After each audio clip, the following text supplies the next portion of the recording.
Hello viewers, this is Zifat Khan और आज के वीडियो में हम ये देखेंगे दैट के कंपनीज़ के डेफिनेशन क्या है और काइंड्स क्या है according to the corporate tax act. So as you can see here that according to the section 2 clause 17 के अकॉर्डिंग कंपनी की डेफिनेशन है company means any Indian company, कोई भी इंडियन कंपनी या फिर कोई भी बॉडी कॉर्पोरेट इनकॉर्पोरेटेड हो बाय और under the law of a country outside India, यानी कि वी कैन से दैट कोई भी फॉरेन कंपनी और एनी इंस्टीट्यूशन एसोसिएशन और बॉडी, कोई भी इंस्टीट्यूशन एसोसिएशन और या फिर बॉडी जो कि एसएस है, एसएस थी या फिर was assessed as a company for any assessment year, किसी भी असेसमेंट ईयर में एसेस्ड हो चुकी थी under the Indian income tax act on और बिफोर 1 अप्रैल 1970, यानी कि कोई भी इंस्टीट्यूशन, कोई भी एसोसिएशन या कोई भी बॉडी जो कि एसेसेबल है, एसेस थी या फिर एसेस्ड हो चुकी थी प्रायर टू कमेंसिंग ऑन और before 1 April 1970 under the Indian income tax act, किसी भी असेसमेंट ईयर में। ओके, नेक्स्ट, एनी इंस्टीट्यूशन, कोई भी इंस्टीट्यूशन या फिर कोई भी एसोसिएशन या बॉडी जो कि इनकॉर्पोरेटेड है या फिर इनकॉर्पोरेटेड नहीं है, इनकॉर्पोरेटेड और नॉट, एंड वेदर इंडियन और नॉन इंडियन, कोई भी इंस्टीट्यूशन, कोई भी एसोसिएशन बॉडी जो कि इनकॉर्पोरेटेड है या फिर नहीं है, इंडियन है या नहीं है, लेकिन इम्पॉर्टेंट थिंग ये है यहाँ पे कि जो डिक्लेयर्ड की गई है बाय जनरल, या तो जनरल या फिर स्पेशल ऑर्डर में of the board to be a company. यहाँ पे बोर्ड का मतलब CBDT है, यानी central board of direct tax. It means that कि जो भी central board of direct tax ने अपने जनरल या फिर स्पेशल ऑर्डर में किसी भी इंस्टीट्यूशन या फिर एसोसिएशन या बॉडी को अगर बोल दिया गया है, डिक्लेयर कर दिया गया है कि ये कंपनी है, सो उसे हम कंपनी मानेंगे। ओके, सो ये 4 पॉइंट्स हैं according to the section 2 clause 17 के अकॉर्डिंग कि कंपनी होती क्या। तो नंबर 1 था कि कोई भी इंडियन कंपनी, कोई भी फॉरेन कंपनी, कोई भी इंस्टीट्यूशन जो कि एसेस्ड है या एसेस थी या फिर एसेस हो चुकी है किसी भी असेसमेंट ईयर में under the income tax act. Okay, commencing on or before 1 April 1970, and the last 4 one is कोई भी इंस्टीट्यूशन, एसोसिएशन या कोई भी बॉडी जो कि इनकॉर्पोरेटेड है या नहीं है, इंडियन है या नहीं है, डजेंट मैटर, लेकिन ये डिक्लेयर किया गया है बाय जनरल और special order of the central board of direct tax to be a company, तो उसे हम कंपनी मान लेंगे। ठीक है, now the second thing is that कि kinds of companies, Indian company, domestic company और भी आगे होंगे। तो सेक्शन 2 क्लॉज 26 के अकॉर्डिंग इंडियन कंपनी को डिफाइन किया गया है दैट इंडियन कंपनी का मतलब क्या होता है। Indian company means a company formed and registered under, यानी इंडियन कंपनी वो कंपनी है जो कि फॉर्म हुई है और रजिस्टर्ड हुई है under the Indian companies act और एनी लॉ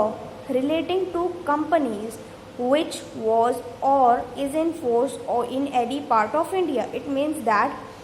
एक तो ये मान लिया गया कि इंडियन कंपनीज एक्ट के अंडर के अकॉर्डिंग अगर वो रजिस्टर्ड है इंडिया कंपनी तो वो इंडियन कंपनी है। दूसरी चीज़ ये, या कोई भी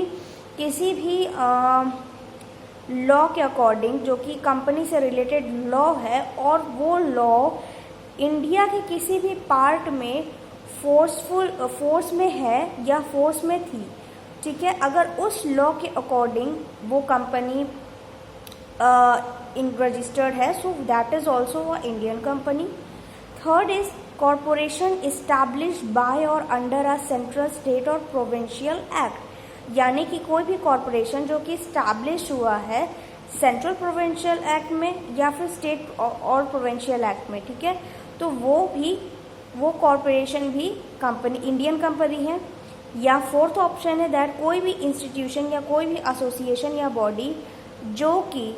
CBDT ने यानी central board of direct tax ने डिक्लेयर किया है कि ये कंपनी है, so that is the company. Main important thing क्या है चारों केसेस में कि वो इंडिया में फॉर्म हुई हो और इंडियन लॉ के अंडर में रजिस्टर्ड हो, ठीक है, तो वो इंडियन कंपनी है। फाइन। आप डोमेस्टिक कंपनी पे आते हैं तो सेक्शन 2 क्लॉज 22A के अकॉर्डिंग डोमेस्टिक कंपनी क्या है, तो डोमेस्टिक कंपनी में छोटे से सिंपल वर्ड में अगर मैं बताऊं तो domestic company is a company, कोई भी इंडियन कंपनी को भी हम डोमेस्टिक कंपनी कहेंगे, या फिर जो फॉरेन कंपनीज़ हैं जिन्होंने प्रिस्क्राइब अरेंजमेंट्स बनाए हैं declaration and payment of dividends के लिए विथ इन द इंडिया, ठीक है, तो उसको भी हम डोमेस्टिक कंपनी कहेंगे। नाउ द इम्पॉर्टेंट थिंग यहाँ पे ये समझना है